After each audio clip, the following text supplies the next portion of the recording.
So we've got our rifle all torn down, our model of 1917 Enfield, model of 1917. So the first thing we're going to do, we've got all the parts degreasing, all the metal parts are all in the degreasing tank. I'm just going to let them sit in there for a day or two, whatever, no hurry, no rush. I want to tackle this stock first. I want to show you what we can do with stocks that are, you know, typical military stocks. They're all dinged and dented. Inside that channel is just black, just filthy. I want you to pay close attention to that channel because you're going to see it in a slightly different way in a couple of days once I give it a little bit of a treatment. Once again, there's that red band signifying that it's either a drill rifle or in this case that it's a different caliber, and be careful. But once I boil that, I'm going to boil this stock, and a lot of these dings are going to pop out. All that black stuff in there, all that grease, and that's going to be just perfectly clean. When I'm done with it, that'll look like brand new in there.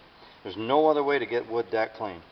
I've tried every method known to man, and I can't get them as clean as I want them. So I resort to a pretty drastic step, but you know what? It works. So everything's looking good. You know, it's a pretty nice stock actually.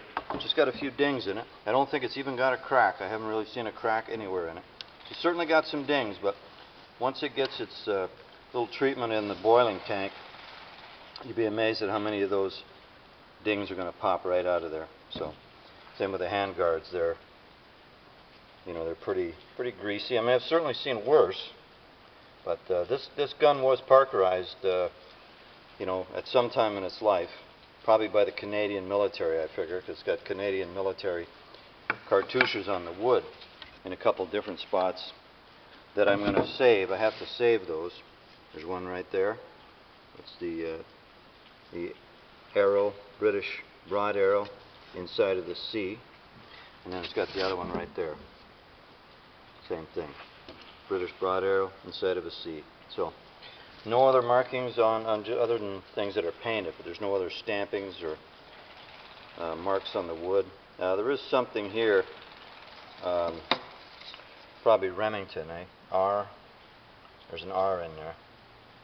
I'm assuming that means Remington, but don't quote me on that. Other than that, I don't see any other issues, any problems. A little bit dirty and greasy, but that's fine. We'll get that all nice and clean. So, anyway, the first step now it is disassembled. Oh, and I didn't take, there's a reinforcing nail. You can see the nail head right there. I don't really want to try and get that out of there. There's too much chance of splitting the wood when it comes out the other side or whatever. I'm gonna live with that. I'm gonna leave that in there. Those things sometimes are in there so tight that you just damage stuff trying to get them out. I got the stock bolt out. That was a little bit tricky because it had been peened over, so it's a little hard to get a hold of that head and hold the head while you turn the nut, but we got her. So anyway, that's that step. So it's disassembled.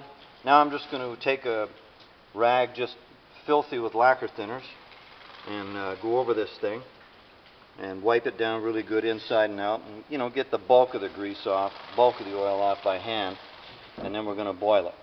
So I'll let you see it once we're ready to put it in the boiling tank and see how she comes out. Okay, good.